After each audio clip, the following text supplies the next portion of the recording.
Okay, I have an astrology question for you that you need to ask. And if you're really interested in doing deeper astrology, come learn with me on YouTube. I post a new learning video every single Sunday at 9:30 a.m. But this is for my advanced thinkers. So if you're kind of, beyond sun sign astrology like I teach, here's my question. So you get one of two answers. When people meet you, are they like, wow, you are exactly who I imagined you to be, and what you see is what you get? Or are they like, wow, you're so surprising.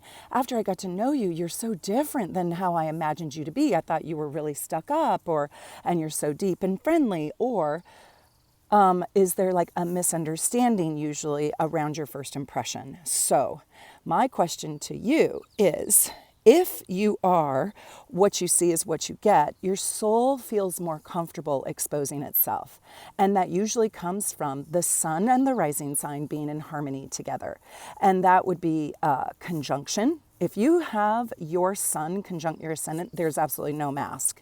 You are completely transparent, and what you see is what you get. So I want to know if you experience that, if you have your sun on the ascendant.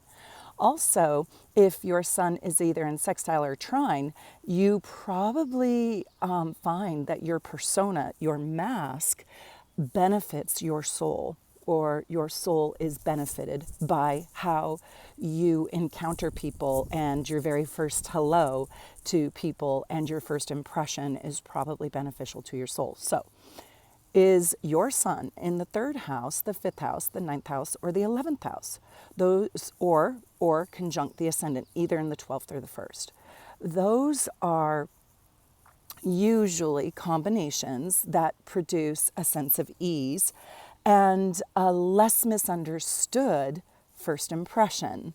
So it's not always true. It's not always true, because you could have your sun in those houses, but it's in a sign that's not in sextile or trine. But I want to know, what is your first impression like? And what do most people say about you? And then what's your rising sign? And what is your sun sign?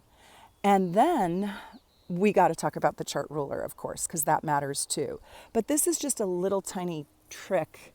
This is just a little tiny technique, a tiny little tidbit for you to start thinking deeper than just sun sign astrology. You're not just a Gemini, you're not just a Libra.